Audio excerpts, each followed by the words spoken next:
I got some test results back for coronavirus and it came back positive.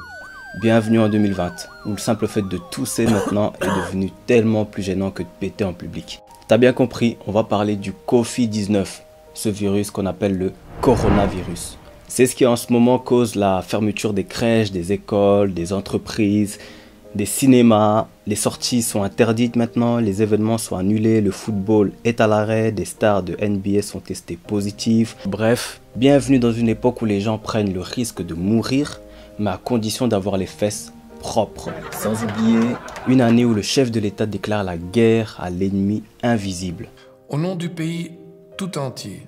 Non, pas celui-là. Nous sommes en guerre. Alors maintenant, tu as envie de savoir quel rapport il y a entre ce virus et la photographie, la vidéo ou encore les effets spéciaux. Bah, c'est ce qu'on va voir tout de suite après l'intro.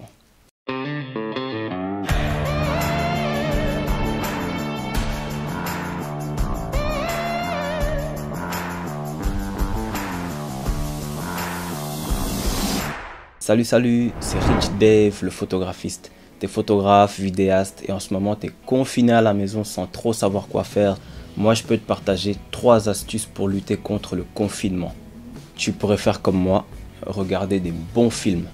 Mais pas n'importe lesquels, hein. Des films qui ont un rapport avec la photographie bien sûr.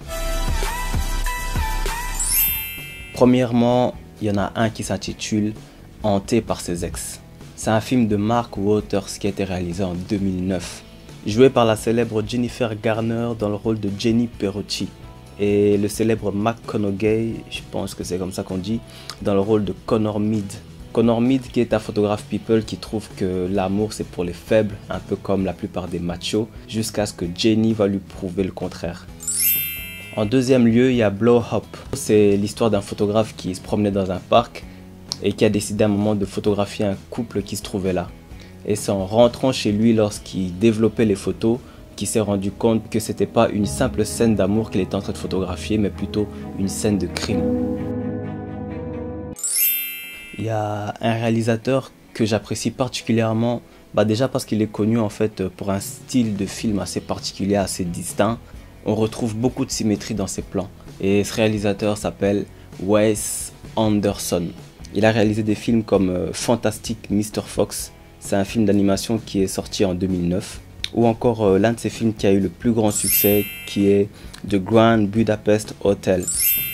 Ou sinon, je te propose aussi un qui est hyper bien, c'est The Photograph de la réalisatrice Stella Mergui. Ou si tu es plutôt du style un peu plus documentaire, il y en a un qui est hyper cool, c'est du photographe JR. Et le nom du documentaire c'est Women Are Heroes, donc les femmes sont des héros.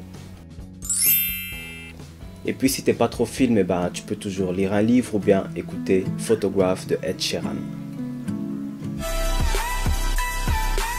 Bon, maintenant je m'adresse à toi, là, le photographe qui a un bel appareil, que tu as acheté à plusieurs centaines, voire des milliers d'euros, mais que tu utilises toujours en mode tout automatique.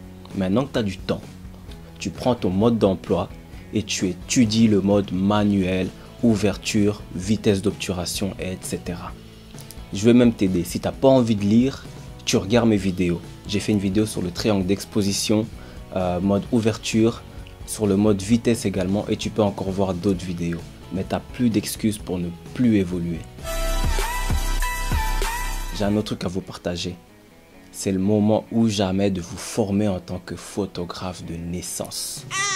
Dans 9 mois, il y aura un baby boom incroyable. Et on aura besoin de vous les photographes pour immortaliser ces moments. Donc vous avez 9 mois à partir de maintenant pour vous former en tant que photographe de naissance.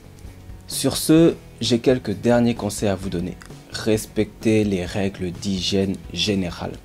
En tout cas, toutes mes condoléances à tous ces gens qui ont perdu des proches lors de ces derniers jours un peu partout dans le monde.